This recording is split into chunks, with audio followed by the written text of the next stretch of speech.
Assalamualaikum warahmatullahi wabarakatuh. Nama saya Muhammad Arifin Putra Krisanto dari kelas 17 3A03. Pentingnya pendidikan anti korupsi dalam membangun budaya anti korupsi oleh Muhammad Arifin Putra Krisanto. Abstrak. Penelitian ini membahas tentang pentingnya dalam menumbuhkan budaya anti korupsi. Saat ini korupsi di Indonesia sudah seperti budaya turun-menurun. Setiap generasi korupsi pasti ada di Indonesia sejak zaman kerajaan hingga sekarang. Hal tersebut tidak bisa dibiarkan begitu saja, karena jika dibiarkan bisa menghancurkan negara ini.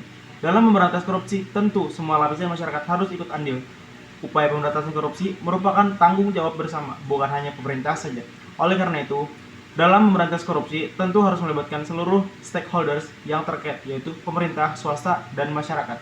Bagi generasi muda, mendapatkan pendidikan anti korupsi itu penting untuk memberikan pengetahuan atau pemahaman yang cukup tentang apa itu korupsi dan bagaimana pemberantasannya, serta menanamkan nilai-nilai anti korupsi, penalaran berbagai pencuri kepribadian bangsa.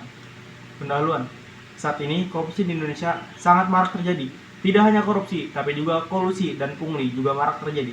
Korupsi, pungli, dan kolusi sama-sama mengancam kesatuan dan kesatuan negara. Hal tersebut terjadi karena ketiga perilaku tersebut melakukan pelanggaran terhadap prinsip kejujuran, pelanggaran terhadap hukum yang berlaku suatu negara, mengurangi wibawa negara pemerintahan, serta mengakibatkan biaya ekonomi yang tinggi karena menaikkan harga produk dan menurunkan daya saing bisnis untuk suatu negara.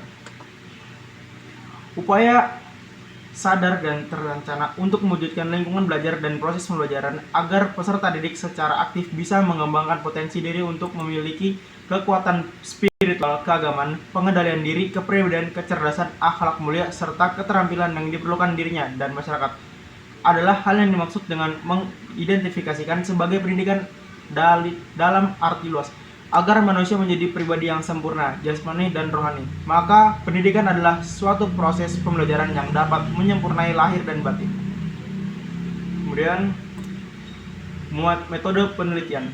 Metode penelitian yang dipergunakan dalam penelitian ini adalah metode penelitian kepustakaan. Metode ini dilaksanakan dengan menggunakan literatur atau keputusan beberapa buku, catatan, dan laporan hasil penelitian terdahulu yang berkaitan dengan kesadaran hukum generasi muda dalam mendorong perilaku anti korupsi dan pentingnya pendidikan anti korupsi dalam mendorong perilaku anti korupsi.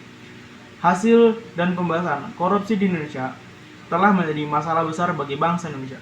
Berbagai kerugian material dan inti material akibat korupsi telah memberebut ke berbagai aspek kehidupan, serta materi memang merugikan keuangan. Secara material terjadi kerugian moral dan mentalitas rakyat. Kesimpulan, saat ini korupsi di Indonesia sangat marak terjadi. Tidak hanya korupsi, juga kolusi dan pungli juga marak terjadi.